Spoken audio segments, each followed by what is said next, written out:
ओम नमो भगवते वासुदेवाय।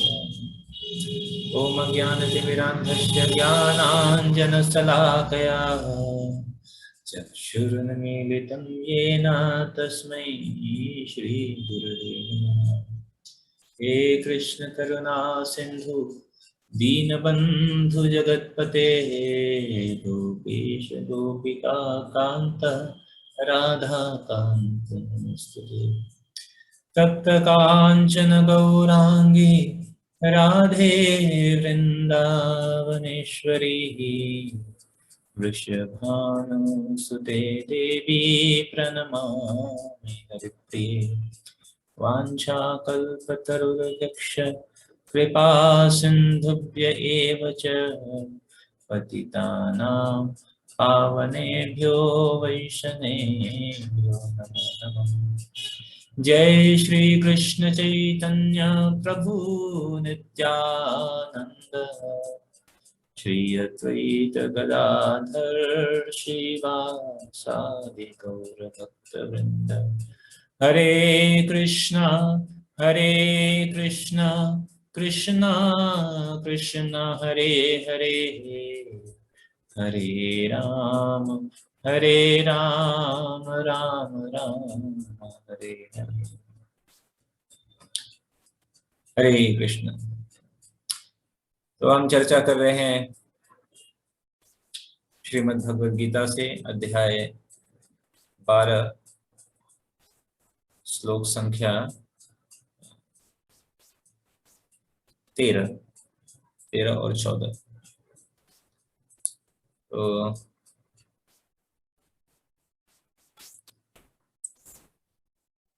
आपके स्क्रीन पर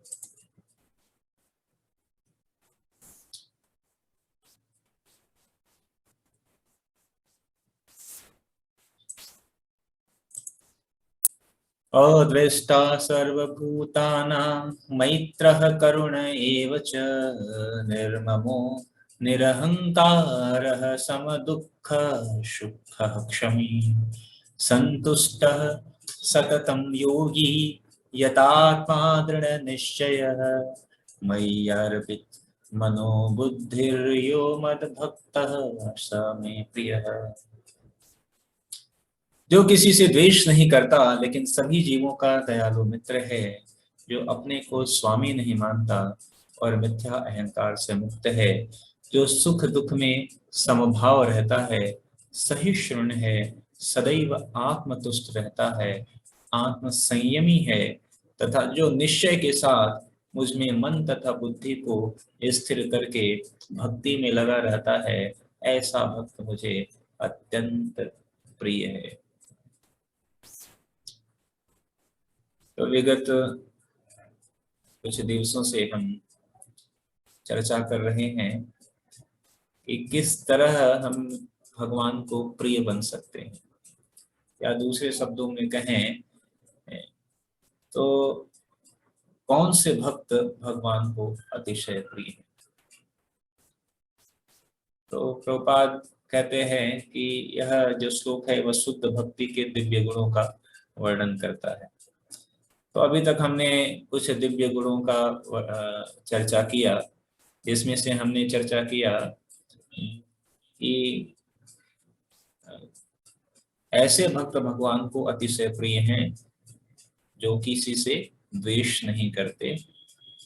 साथ ही साथ हमने चर्चा किया कि ऐसे भक्त जो कि सभी जीवों के प्रति दयालु हैं, सभी जीवों के दयालु मित्र हैं, ऐसे भक्त भगवान को अतिशय प्रिय हैं।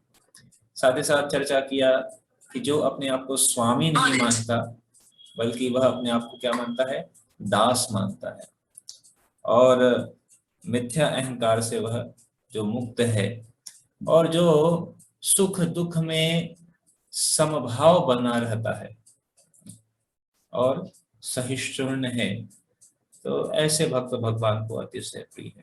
तो इन दिव्य गुणों का हमने अभी चर्चा किया। तो आगे इसी श्लोक को हम आगे कंटिन्यू कर रहे हैं। तो साथ ही साथ भगवान कहते हैं कि जो सुख दुख में समभाव बना रहता है और सहिष्णु है, सहिष्णु की बात हम पिछली बार भी किया था कि सहिष्णु का मतलब है सहनशीलता। श्री चैतन्य महाप्रभु अपने शिक्षाष्टक श्लोक में कहते हैं, तृणादपि सुनीचेन तरोरपि सहिष्णुना। तो वृक्ष के समान सहिष्णु यानी सहनशील होना। तो वास्तविक रूप में भक्ति में हमें सहनशील भी बनना पड़ेगा। सहनशीलता सहनशीलता ये एक दिव्य गुण है वास्तविक रूप में। और भगवान भगवत गीता में भी अर्जुन को सहनशील बनने का निर्देश देते हैं। तान तितिक्षस्व भारत, भगवान अर्जुन को कहते हैं कि तितिक्षस्व मतलब सहनशील, सहन करना। और ये बहुत अभ्यास में लाने के लिए इसको हमें बहुत प्रयत्न करना पड़ता है। विशेष रूप से जब कोई कोई ऐसा कार्य होता है जो हमारी इच्छा के विरुद्ध है, तो हमें सहन नहीं होता है और फिर परिणाम स्वरूप हमें उसके विपरीत कई प्रकार के दुष्परिणाम आ सकते हैं। जैसे क्रोध हो सकता है, तो क्रोध आ सकता है। तो सहन करना तो हमें पड़ेगा। ऐसे तो यह जो सहनशीलता है, क्योंकि अगर हम सहन नहीं करेंगे और अगर उसके विरुद्ध अगर हम कोई कार्य करते हैं, जैसे अगर किसी ने हमारे प्रति कुछ गलत शब्द बोल दिया, तो लोग कई बार ऐसा कहते हैं कि हमसे गलत चीज सहन नहीं होती है। तो मैं कई बार ये बात बता चुका भी हूँ और कई बार कहता हूँ, बार बार ये बात कहता हूँ कि लोग कहते हैं कि नहीं नहीं हमसे गलत चीज सहन नहीं होती है। लेकिन प्रश्न ये है कि सहन तो हमें गलत चीज को ही करना है ना।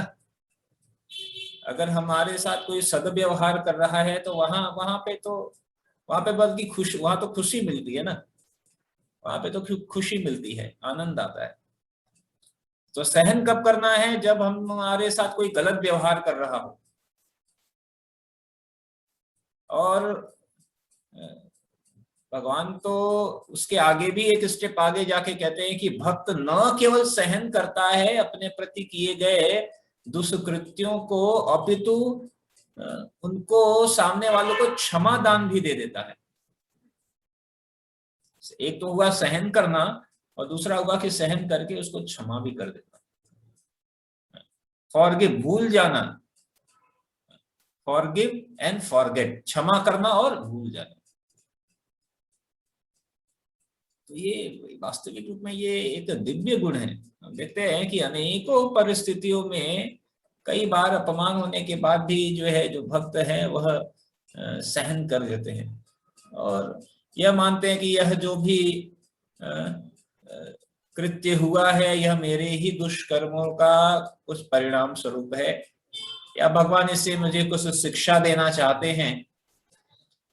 तो यह मानकर जो भक्त है वह सहन कर लेता है। तो यहाँ पर उदाहरण देते हैं कि जैसे वृक्ष है, वृक्ष के समान सहिष्णु होना चाहिए, सहन करना चाहिए। तो ये एक दिव्य गुण है।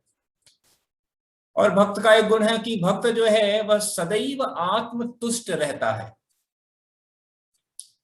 तो भगवान वास्तविक रूप में भक्त के अंदर जो जितने भी गुण हैं वह भगवान से ही उद्भूत हैं, निकले हुए हैं, या जितने भी गुण हैं वह सब भगवान से ही तो निकले हुए हैं। अहम सर्वस्व प्रभवो मत्तः सर्वम प्रवर्ते, भगवान सभी चीजों के स्रोत हैं। तो भगवान का एक नाम है आत्माराम।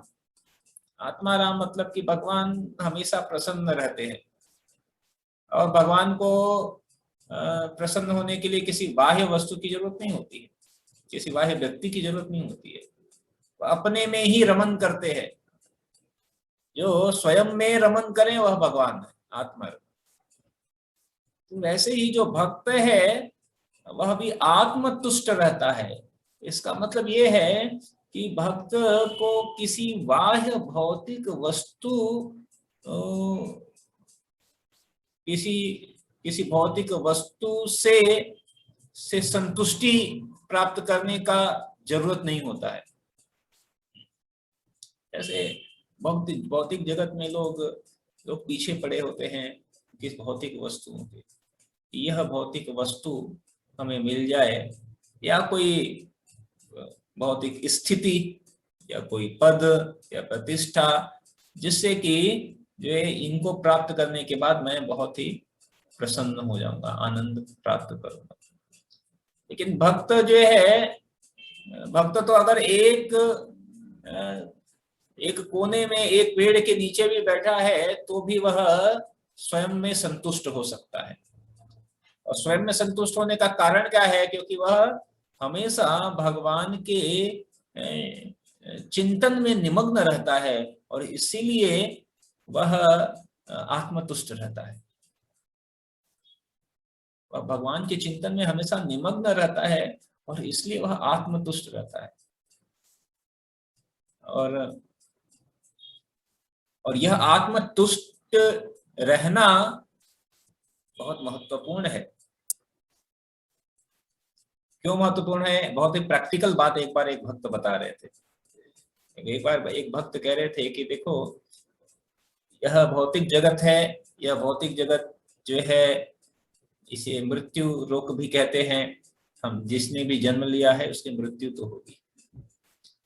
तो जैसे जैसे जब उम्र बढ़ती है किसी भी व्यक्ति की, चाहे कोई भी, अगर मान लो भक्त भी है, तो जैसे जैसे उसकी उम्र बढ़ती है, उम्र के बढ़ने के साथ साथ, उम्र जैसे जैसे बढ़ती जाएगी, उम्र के बढ़ने के साथ साथ जो है लोगों के आकर्षण का जो केंद्र अभी तक हम थे वो कम होना शुरू हो जाएंगे। जब तक शरीर में शक्ति होती है, एनर्जी होती है, लोग जो है बहुत मान सम्मान और बहुत मतलब ध्यान देते हैं। लेकिन जब कोई व्यक्ति धीरे धीरे जब बूढ़ा होता जाएगा, हम सभी होंगे, हम देखते हैं कि बूढ़ा हो जाता है तो फिर लोग कहते हैं यार एक कोने में बैठे रहो चुपचाप, अधिक कुछ बात मत करो। लोग उनसे कटना भी शुरू कर देते हैं। ठीक है, लोग उनसे अधिक बातचीत करना पसंद नहीं करते हैं। अधिक लोग क्या ना, हर व्यक्ति सोचता है कि हम उम्र के लोगों के साथ बातचीत करें। हम अपने हम उम्र, क्योंकि उससे उसके पास जाएंगे तो वो बताएगा कि ये करो, ये मत करो, ऐसा कई बार सामान्यतः। और अगर कभी ध्यान भी दे तो कई बार होता है कि ऐसी स्थिति हो जाती है घर में कि जो एक सामान्य व्यक्ति है, उसको घर पे उसको कार्य करने के लिए जाना होता है, बिजनेस पे जाना होता है, या अनेकों कार्य होते हैं, तो फिर वो फिर कार्य करके आएगा तो फिर अपने बच्चों को समय देगा, अपनी पत्नी को समय देगा, तो फिर जो बूढ़े बुजुर्ग है उनको समय देना बहुत मुश्किल हो जाता है। हाँ ठीक है, वो 1-2 मिनट के लिए जाकर पूछ लेगा, हाँ खाना खाया है नहीं खाया, अगर अच्छा है तो संस्कार वाला है तो जाके पूछ लेगा खाना खाया, ठीक है, ये सब। लेकिन अधिक तो समय उसको नहीं मिलेगा, ये रियलिटी है। तो जैसे जैसे हम बूढ़े होते जाएंगे तो लोग हमको समय कम देते जाएंगे, और फिर क्या होगा कि फिर हमें जो व्यक्ति है उसको एकांत में ही कहीं रहना पड़ेगा, अकेले में ऐसा रहना पड़ेगा। उसके बाद अभी कुछ कार्य करने के लिए भी नहीं बचा रहेगा। कहते हैं तो भक्त कहते हैं कि उस स्थिति में अगर हम पहले से अभ्यास नहीं किए हुए हैं कृष्ण भावनामृत का, ये आत्मतुष्टि का अगर अभ्यास नहीं किए हुए हैं तो अंतिम समय में बहुत कष्ट होने वाला है। अंतिम समय में बहुत कष्ट होने वाला है। क्यों? क्योंकि कोई पूछेगा नहीं,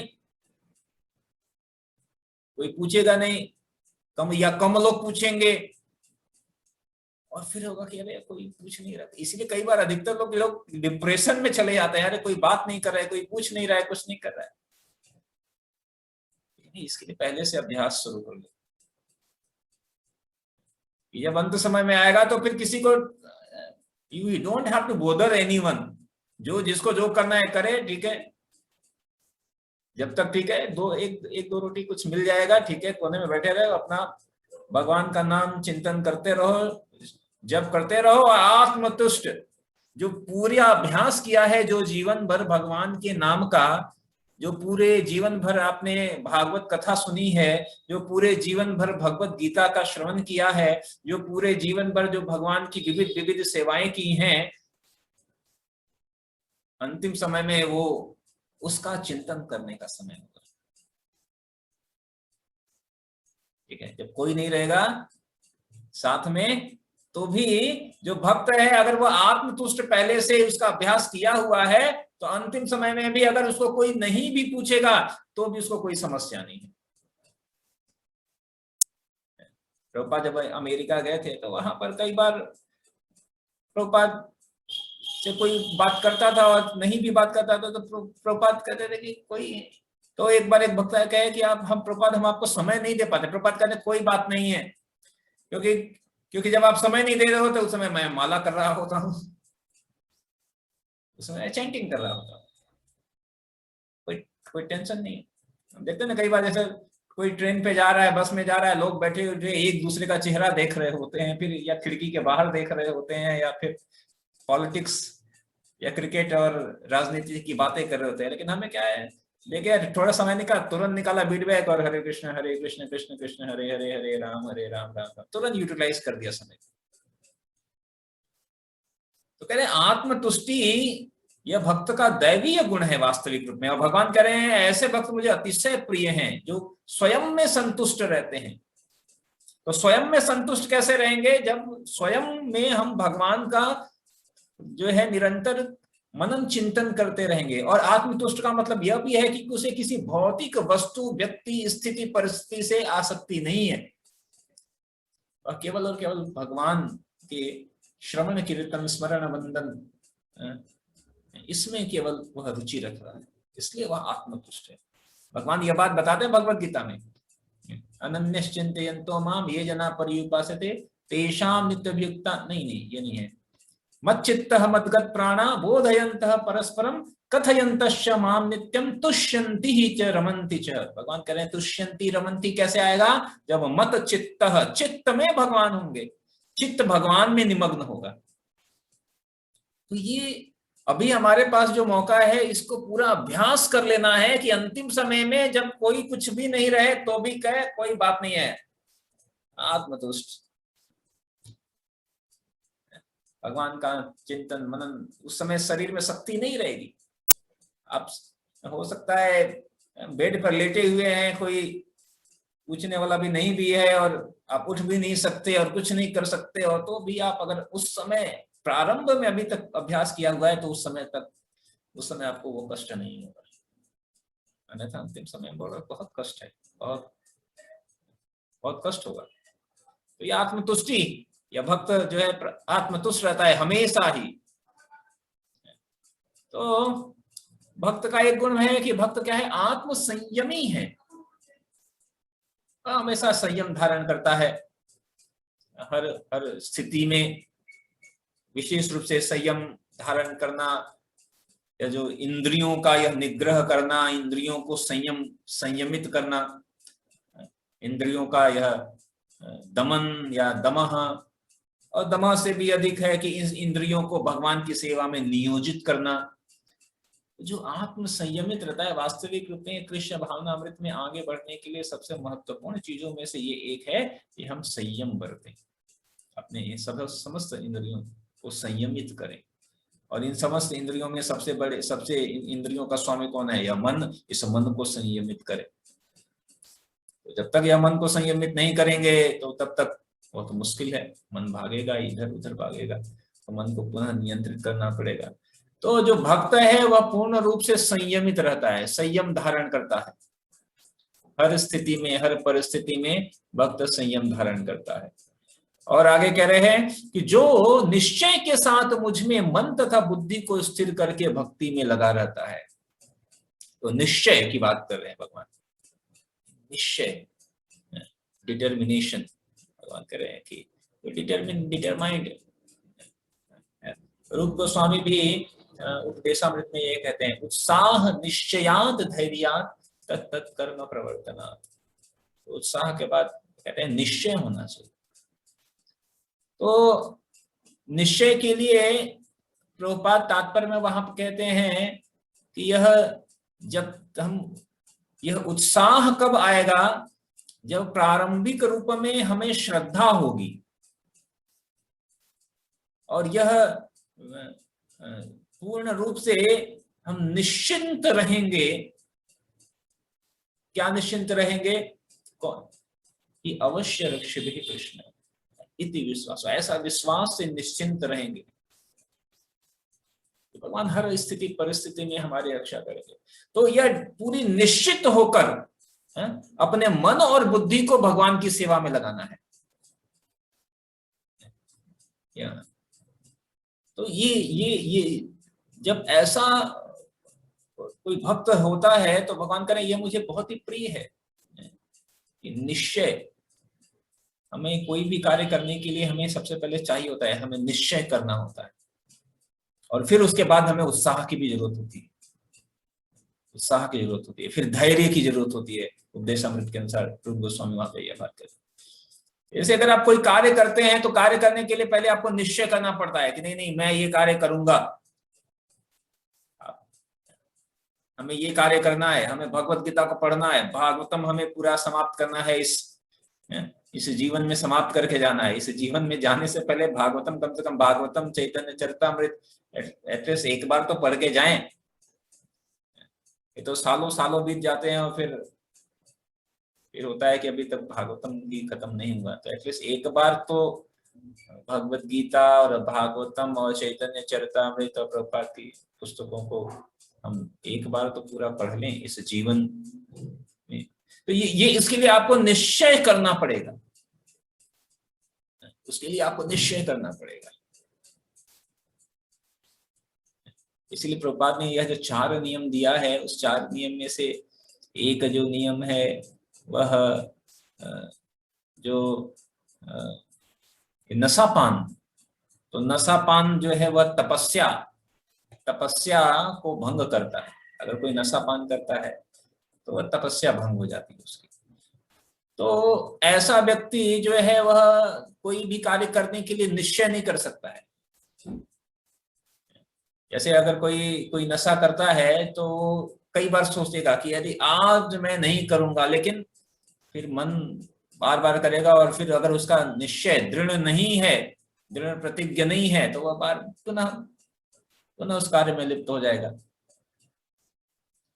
तो प्रभुपाद कह रहे हैं कि यह बहुत ही महत्वपूर्ण है कि हम भक्ति के कार्य में पूर्ण डिटर्मिनेशन के साथ, दृढ़ इच्छा शक्ति के साथ हम कार्य करें। यह कार्य मुझे करना है और ये कार्य मुझे इतना माला करना ही करना है, मुझे इतना पढ़ना ही पढ़ना है, शास्त्र अध्ययन करना ही करना है, इतना सुनना ही सुनना है। और फिर अगर यह निश्चय करके जब हम आगे बढ़ेंगे तो फिर पहले निश्चय तो करना पड़ेगा ना। कहते हैं ना, पहले make the target and then hit the target. तो पहले टारगेट तो बनाइए और उसको निश्चित करिए और उस निश्चित कार्य के लिए फिर प्रयत्न करेंगे। कई बार जो है समस्या ये है कि हमने कोई निश्चय किया ही नहीं। जैसे जब कहा जाता है कि आप माला करिए, तो प्रारंभ में लोग जब कहते हैं कि 16 माला करें, तो लोग प्रश्न करते हैं कि नहीं 16 क्यों करें। हम कभी, या प्रारंभ में हम कहते हैं कि आप 4 माला करें, तो कहते हैं नहीं हम कभी 2 माला करेंगे, कभी 8 माला करेंगे, कभी 6 माला। नहीं, पहले निश्चित संख्या रखिए। संख्या पूर्वक नाम गानन देवी, कहते हैं एक निश्चित संख्या रखिए, क्योंकि जब तक निश्चित नहीं करेंगे, निश्चय नहीं करेंगे कि मेरे को इतना करना है, तो कभी अप जाएंगे, कभी डाउन जाएंगे। और चांस अधिक है कि अप कभी एक बार जाएंगे, अधिकतर तो डाउन ही जाएंगे। अप जाना बहुत कम होता है, अधिकतर डाउन ही जाते हैं, कम ही करते हैं या नहीं ही करते हैं। तो निश्चय करते हैं। हमने भी निश्चय किया, कभी ना कभी हमने निश्चय किया था कि नहीं 16 करना ही करना है, तो फिर 16 शुरू हुआ। कभी कभी मन कहता है कि आज रात हो, कभी ऐसी परिस्थिति हो सकती है कि आज बहुत रात हो गया, अभी कल कर लेते हैं, आज बहुत नींद आ रही है, आज बहुत ये है, बहुत थक गए हैं, कल जरूर कर लेंगे। लेकिन अगर आपने एक बार उस निश्चय में ढीलापन कर दिया तो फिर ऐसी परिस्थिति बार बार बनती है। और इसलिए मन को कई बार ऐसा करना आता है कि रात हो जाए या रात से सुबह हो जाए, ये करके ही सोएंगे, ऐसा कहना चाहिए मन को। तो ये मन जो है, यह निश्चय में मन बहुत ही बाधा पहुंचाता है। अगर आपका सारा काम हो गया है ना, रीडिंग ये सब कुछ हो गया है, तो देखिए उस दिन जल्दी नींद भी नहीं आएगी। अरे सब कुछ हो गया है, और नहीं हुआ है तो फिर बहुत नींद आती है। तो मन को प्रपात यहाँ पे भगवान कह रहे हैं कि जो अब यह मन और बुद्धि के द्वारा निश्चय कर लेता है, निश्चय कर लेता है, तो ऐसा दृढ़ निश्चयी व्यक्ति, प्रभुपाद तात्पर्य में कहते हैं, चूंकि इंद्रियां वश में नहीं रहती हैं, वह पूर्ण योगी होता है। कौन पूर्ण योगी होता है? भक्त। भक्त क्या होता है? पूर्ण योगी होता है, क्योंकि वह अपने गुरु के आदेशों पर अटल रहता है। और चूंकि उसकी इंद्रियां वश में रहती हैं, अतः वह दृढ़ निश्चय होता है। अब यहाँ पर प्रभुपाद बता रहे हैं कि दृढ़ निश्चय कैसे हुआ, कैसे हो सकते हैं, दृढ़ निश्चयी हम कैसे हो सकते हैं? तो प्रभुपाद कह रहे हैं कि जो भक्त है वह पूर्ण योगी है। पूर्ण योगी क्यों है? क्योंकि वह गुरु के आदेश पर अटल है। ऐसे अपने अगर हम कुछ निश्चय करते हैं तो वो टिकना बहुत आसान है, वो डिगना बहुत आसान है। तो अब क्या करते हैं कि गुरु जी ने आदेश दे दिया है कि बेटा 16 माला करो, 4 नियम करो। अब जब एक बार गुरु आदेश दे दिया तब लगता है अरे गुरु जी ने दे दिया है, अब तो करना ही पड़ेगा। इसीलिए जो गुरु वैष्णव के द्वारा ही हम दृढ़ निश्चय प्राप्त कर सकते। तो यहाँ प्रभुपाद यही बात कह रहे हैं कि वह दृढ़ निश्चयी, वह योगी क्यों है? क्योंकि वह गुरु के आदेश पर पूर्ण टिका, आदेशों पर अटल है। और इसलिए चूंकि वह, उसकी इंद्रियां भी वश में है और वह दृढ़ निश्चयी, अन्यथा यह दृढ़ निश्चय लाना बड़ा मुश्किल होता है। तो इसलिए गुरु के आदेश को एज इट इज अगर हम पालन करें, और फिर प्रभुपाद कर रहे हैं कि वह झूठे तर्कों से विचलित नहीं होता है, क्योंकि कोई उसे भक्ति के दृढ़ संकल्प से हटा नहीं सकता है। तो इसका मतलब कि दृढ़ निश्चय में समस्या क्या आती है? दृढ़ निश्चय में क्या क्या समस्या आता है? तर्क आता है।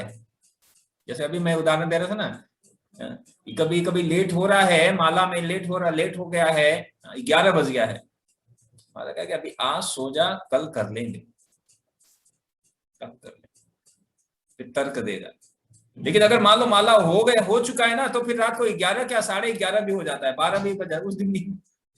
लेकिन जब नहीं हुआ है तो मन कहेगा अभी थक गए हो, बहुत हो गया है, ये हो गया है, वो हो गया है, ऐसा कर लो, वैसा कर लो, अनेकों तर्क देते रहते।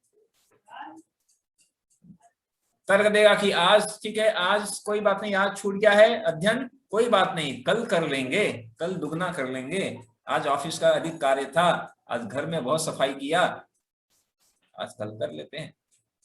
मन कहेगा बढ़िया, सही कह रहा है, कहेगा तो सुबह जल्दी उठ आना,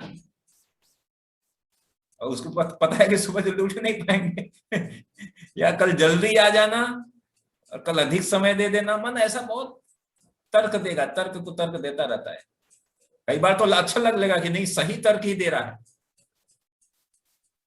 और इस तरह फिर एक दिन एक दिन करके फिर कई बार इतना पहाड़ हो जाता है, वो जो हमने संकल्प लिया होता है कि मन कहता है अभी छोड़ दे, अभी नए सिरे से नया संकल्प लेते हैं। अभी क्योंकि उस पुराने संकल्प को पूरा करना एकदम असंभव हो गया है, पुराने संकल्प को पूरा करना एकदम असंभव हो गया है, क्योंकि इतना अधिक हो गया है। अभी कहेंगे अभी क्या करो, अभी नए सिरे से करेंगे, इस बार फिर से जरूर पूरा करेंगे, पुराना छूट गया फिर नए। तो प्रपात करेंगे दृढ़ संकल्प। हम देखते हैं कि भौतिक जगत में भी किसी कार्य को करने के लिए दृढ़ संकल्प की जरूरत होती है, निश्चय की जरूरत होती है। भौतिक जगत वाले इतने दृढ़ संकल्प रहते हैं। मैंने बताया भी था, एक बार बारिश हो रही थी और बहुत तेज बारिश हो रही थी, और हम लोग को प्रीचिंग के लिए जाना था, बाहर जाना था, कॉलेज में कुछ प्रोग्राम ऐसा कुछ था, स्टूडेंट्स का कुछ ऐसा, हॉस्टल में था। इतनी तेज बारिश हो रही थी तो सब अभी तो बारिश हो रही है, कैसे जाएं कैसे जाएं, बहुत तेज बारिश हो रही थी। तो उस समय महाराज ने एक बार, गुरु महाराज ने बोला था कि देखो बारिश हो रही है, आप बाहर देखो, बाहर लोग छाते छाते को लगाकर, लोग बारिश होती है तो भी लोग ऑफिस जाते हैं छाता लगाकर, रेनकोट पहनकर। कि लोग भौतिक जगत के कार्य को करने के लिए बारिश में कई बार भीगते हुए भी चले जाते हैं, छाता लगा जो भी कार्य करना है वो करके चले जाते हैं, उनको कहे जाना है कि हम तो आध्यात्मिक कार्य करने के लिए जा रहे हैं, और फिर हम कहें कि आज बारिश है अभी नहीं जाते हैं। आज पहले भौतिक कार्य के लिए लोग इतने दृढ़ संकल्प हैं, फॉर गोइंग टू हेल, नरक में जाने के लिए लोग इतने दृढ़ संकल्प हैं, तो हम भक्तों को कितना दृढ़ संकल्प होना चाहिए जो कि आध्यात्मिक कार्य कर रहे हैं। लोग देखिए भौतिक कार्य करने के लिए, मतलब दुष्कर्म करने के लिए, नारकीय वर्ग कार्य करने के लिए, नारकीय जीवन बिताने के लिए इतने दृढ़ संकल्प हैं।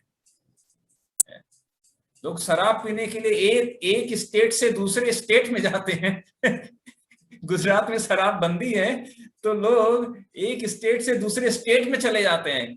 किस लिए चले जाते हैं? कि वो पीकर मैं नरक में जाऊंगा, इतने दृढ़ संकल्प। कोई रोक नहीं सकता है, और भौतिक कार्य के लिए भी लोग ऐसे दृढ़ संकल्प हैं, तो आध्यात्मिक कार्य के लिए हमें कितना दृढ़ संकल्प।